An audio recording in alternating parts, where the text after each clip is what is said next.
28 April 1988 Pacific महासागराच्या मध्यभागी असलेल्या हवाई बेटांवरती तो दिवस अगदी शांत आणि सुंदर होता. आकाश अगदी स्वच्छ निळं होतं, सूर्य तेजाने चमकत होता आणि समुद्रावर पडणाऱ्या प्रकाशांमुळे संपूर्ण वातावरण अगदी चमकत होतं. हवाई ही जगातील सर्वात प्रसिद्ध पर्यटन स्थळापैकी एक आहे. स्वच्छ समुद्रकिनारे, हिरवीगार जंगलं आणि उबदार हवामान यामुळे दरवर्षी लाखो लोक इथे सुट्ट्या घालवायला येतातच. त्या दिवशी अनेक लोक सुट्ट्यांचा आनंद घेण्यासाठी किंवा एका बेटांवरून दुसऱ्या बेटांवरती जाण्यासाठी विमानतळावरती आले होते. हिलो या शहराच्या विमानतळावर त्या दुपारी एक छोटंसं पण नियमित उड्डाण करणारे विमान उभं होतं.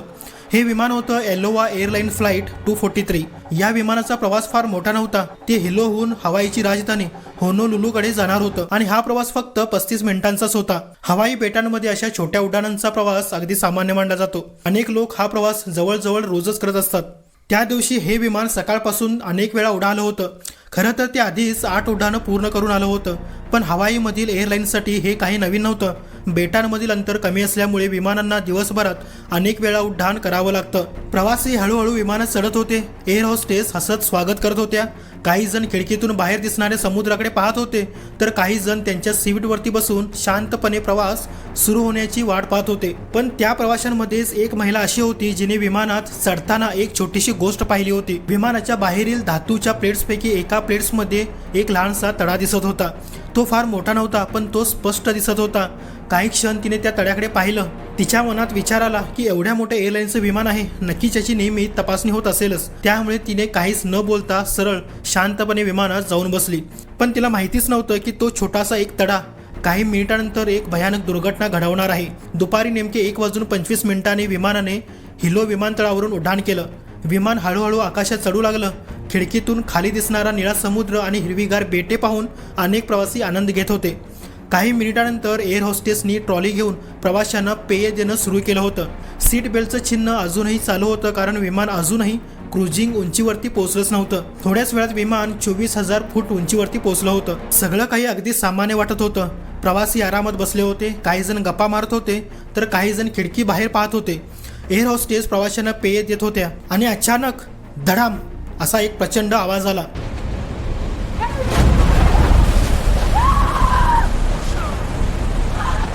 तो आवाज इतका मोठा होता की अनेक प्रवाशांना वाटलं की विमानावर बॉम्बस्फोट झाला असावा. पुढच्या क्षणात जे घडलं ते कोणालाही कल्पना करता येणारच नव्हतं.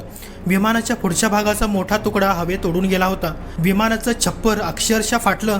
काही सेकंदातच प्रवाशांच्या डोक्यावरचं संपूर्ण आकाश दिसू लागलं. प्रचंड वेगाने हवा आत घुसली. जवळपास 500 किलोमीटर प्रति तास वेगाने वारे प्रवाशांवरती आदळत होते. सामान हवेत उडू लागलं होतं. बॅगा, कागद, प्लॅस्टिकचे ग्लास सगळं हवेत फिरत होतं. लोक घाबरून ओरडू लागले. काही जण सीट पकडून बसले होते, तर काही जण प्रार्थना करत होते. आणि त्या गोंधळातच एक भयानक घटना घडली. एअर होस्टेस CB लॅन्सिंग एका प्रवाशाला पेय देत उभी होती. ज्या क्षणी विमानाचं छप्पर उडालं त्या क्षणी प्रचंड हवेच्या दाबामुळे ती थेट विमानाबाहेर फेकली गेली आणि क्षणातच ती आकाशात अदृश्य झाली. विमानात बसलेली लोक भीतीने थरथरत होती. त्यांना समजतच नव्हतं की नेमकं काय घडत आहे ते. पण अजून एक मोठा धोका त्यांच्या समोर होता. 24,000 फूट उंचीवर हवा खूप विरळ असते, त्यामुळे विमानाच्या आत कृत्रिम दाब तयार केला जातो. पण जेव्हा विमानाचं छप्पर उडून गेलं तेव्हा तो दाब एका क्षणात गायब झाला होता. लोकांना श्वास घेणं कठीण झालं होतं. ऑक्सिजन मास्क खाली आले, पण छप्पर उडाल्यामुळे ऑक्सिजन सिस्टमच नष्ट झाली होती. म्हणजे त्या मास्कमध्ये ऑक्सिजनच नव्हता. लोकांना चक्कर येऊ लागली. काही जण गोंधळले, काही जणांना काहीच दिसेनासे झाले. कारण जेव्हा शरीराला पुरेसा ऑक्सिजन मिळत नाही तेव्हा हायपोक्सिया नावाची अवस्था निर्माण होते आणि या अवस्थेत काही मिनिटातच माणूस बेशुद्ध पडू शकतो. त्याचवेळी विमानाच्या आत आणखी एक भीषण समस्या होती. 24,000 फूट उंचीवर तापमान जवळपास -45 डिग्री सेल्सिअस असतं. विमानाचं छप्पर उडाल्यामुळे थंड हवा थेट प्रवाशांवरती आदळली होती. पण बहुतेक प्रवासी शॉर्ट्स आणि टी-शर्ट्स घालून बसले होते, कारण हवाईमध्ये हवामान उबदार असतं. त्यामुळे त्या थंडीत टिकून राहणं अगदीच कठीण होतं. पण या सगळ्या गोंधळात एअर होस्टेस मिशेल होंडा अजूनही शुद्धीत होती. ती लगेचच इंटरकॉमद्वारे कॉकपिटशी संपर्क साधण्याचा प्रयत्न करू लागली होती, पण तिला काहीच उत्तर मिळालं नाही. यामुळे तिची भीती आणखीनच वाढली, कारण जर पायलट्स जिवंत नसतील तर हे विमान काही मिनिटातच कोसळणार होतं. पण तरीही तिने हार मानली नव्हती. ती सीटच्या खाली वाकत वाकत कॉकपिटकडे जाऊ लागली. विमानाच्या आत प्रचंड वारा वाहत होता. उभं राहणं अगदीच अशक्य होतं. जमिनीवर रांगत रांगत ती पुढे जाऊ लागली. तिच्या आजूबाजूला लोक ओरडत होती. काही जण जखमी झाले होते, काही सीटवरती सामान पडलं होतं. ती पुढे जात असताना तिला आणखी एक एअर हॉस्टेस जेन साटो दिसली. तिच्या डोक्याला प्रचंड दुखापत झाली होती आणि ती बेशुद्ध पडली होती. मिशेल पुढे सरकत कॉकपिटच्या जवळ पोहोचली, पण तिला आत काहीच दिसत नव्हतं, कारण कॉकपिटचा दरवाजा आणि त्याच्या आसपासचा भाग पूर्णपणे तुटला होता. त्या क्षणी विमानात बसलेले सर्वजण मृत्यूच्या सावटाखाली होते. त्यांना माहितीच नव्हतं की कॉकपिटमध्ये 2 लोक अजूनही जिवंत होते आणि पुढची काही मिनिटे इतिहासातील सर्वात अविश्वसनीय विमान बचाव पथकापैकी एक ठरणार आहे. त्या भयानक स्फोटानंतर विमानाच्या आत भीती, गोंधळ आणि मृत्यूचं सावट पसरलं होतं. प्रवासी श्वास घेण्यासाठी झगडत होते, थंड वारे त्यांच्यावर आदळत होते आणि विमानाचा मोठा भाग उघडा पडल्यामुळे प्रत्येक क्षणी असं वाटत होतं की आता हे विमान तुटून खाली कोसळेल. पण या सगळ्या गोंधळात अजूनही 2 लोक शांतपणे परिस्थिती हाताळण्याचा प्रयत्न करत होते. ते होते या विमानाचे पायलट, 44 वर्षाचे कॅप्टन रॉबर्ट शॉर्नस्टायमर आणि त्यांच्यासोबत 36 वर्षाच्या फर्स्ट ऑफिसर मिमी टॉम्किन्स. स्फोट झाल्यानंतर काही सेकंद तेही हादरले होते. त्यांनी मागे वळून पाहिलं आणि त्यांच्या डोळ्यासमोर एक धक्कादायक दृश्य होतं. विमानाचा मोठा भाग अक्षरशः उडून गेला होता. कॅबिनचं छप्पर गायब झालं होतं आणि कॉकपिटचा दरवाजाही तुटला होता. मागे बसलेले प्रवासी प्रचंड वाऱ्याशी झुंज देत होते, पण त्या क्षणी घाबरण्याची त्यांच्याकडे मुळीच वेळ नव्हती. सर्वप्रथम दोघांनी तात्काळ त्यांचे ऑक्सिजन मास्क घातले, कारण त्यांना माहिती होतं की 24,000 फूट उंचीवर ऑक्सिजनशिवाय काही मिनिटातच शुद्ध जाऊ शकते. त्यांच्या मनात एकच विचार होता, विमान शक्य तितक्या लवकर खाली उतरवणं, कारण 10,000 फूट उंची खाली हवा इतकी विरळ नसते आणि लोकांना सामान्यपणे श्वास घेता येतो. कॅप्टन रॉबर्ट यांनी विमानाला तातडीने खाली उतरवायला सुरुवात केली. विमान जवळपास 4,000 फूट प्रति मिनिट वेगाने खाली येऊ लागलं होतं, पण त्याच वेळी त्यांना एक मोठी समस्या जाणवली. स्फोटामुळे विमानाचा पुढचा भाग थोडासा खाली झुकला होता, म्हणजेच कॉकपिट आणि केबिन जवळपास तुटण्याच्या स्थितीत होते. जर विमान जास्त वेळ तसंच उडलं असतं तर ते 2 भागात तुटण्याची शक्यता होती.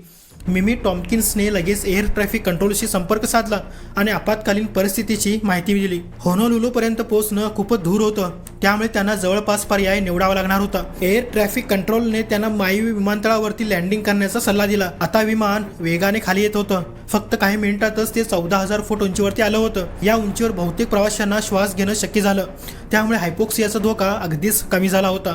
पण समस्या अजून इथे संपल्या नव्हत्या. विमान अजूनही प्रचंड वाऱ्याच्या तडाख्यात होतंच. विमानाचा मोठा भाग तुटलेला असल्यामुळे त्याची रचना खूपच कमजोर झाली होती आणि त्या क्षणी आणखी एक समस्या निर्माण झाली. विमानाचं डावं इंजिन बंद पडलं. आता हे विमान फक्त एका इंजिनवरती उडत होतं. तरीही कॅप्टन रॉबर्ट शांतपणे विमान नियंत्रित करत होते. त्यांच्या अनुभवामुळे ते परिस्थिती सांभाळू शकत होते. दरम्यान माउई विमानतळावर आपत्कालीन तयारी सुरू झाली होती. Fire brigade, ambulance, rescue team सगळे रनवेवरती तयार उभे होते. सगळ्यांना माहिती होतं की हे विमान कोणत्याही क्षणी कोसळू शकतं. पायलट्स विमान साधारणपणे विमानतळाकडे नेत होते, पण लँडिंगच्या आधी अजून एक अडचण दिसली. विमानाचं नोज गिअर म्हणजे पुढचं चाक व्यवस्थित बाहेर येत नव्हतं. जर ते बाहेर आलं नसतं तर विमानाला पोटावरती उतरावं लागलं असतं. अशा प्रकारच्या लँडिंगला बेली लँडिंग असं म्हणतात. पण या विमानाची अवस्था इतकी वाईट होती की जर ते पोटावर उतरलं असतं तर विमान तुटून फुटण्याची शक्यता होती. पायलट्सकडे फारसा पर्याय नव्हता. त्यांना त्या स्थितीतच लँडिंगचा प्रयत्न करावा लागणार होता. रनवे जवळ येत होता. विमानाच्या आत बसलेले प्रवासी आता परिस्थिती समजू लागले होते. त्यांना लक्षात आलं की पायलट अजून जिवंत आहेत आणि ते विमान लँड करण्याचा प्रयत्न देखील करत आहेत. काही लोक प्रार्थना करत होते, काही जण एकमेकांना मिठी मारून रडत बसले होते. कदाचित त्यांना असं वाटायचं की हा त्यांच्या आयुष्यातील शेवटचा क्षण असावा. पण त्या क्षणी एक छोटासा चमत्कार देखील झाला. रनवेवर उभ्या असलेल्या एका अधिकाऱ्याने दुर्बिणीतून विमानाकडे पाहिलं आणि त्यांना दिसलं की नोज गिअर अखेर बाहेर आला आहे. त्याने लगेचच कंट्रोल टॉवरला माहिती दिली आणि ही बातमी पायलट्सपर्यंत पोहोचवण्यात आली. आता त्यांच्यासमोरची एक मोठी समस्या दूर झाली होती. काही क्षणांनी म्हणजेच दुपारी 1:58 स्फोट झाल्यानंतर फक्त 13 मिनिटे 42 सेकंदांनी ॲलोहा एअरलाइन्स फ्लाईट 243 माउई विमानतळाच्या रनवेवरती पोहोचलं होतं. कॅप्टन रॉबर्ट यांनी ब्रेक्स आणि थ्रस्ट रिव्हर्सर वापरून विमान हळूहळू शेवटी थांबवलंच. विमान थांबताच आपत्कालीन टीम धावत आली. प्रवाशांना इमर्जन्सी स्लाईडद्वारे बाहेर काढण्यात आलं. अनेक जण जखमी झाले होते, पण बहुतेक लोक जिवंत होती. एकूण 95 लोकांपैकी 94 जण वाचले होते.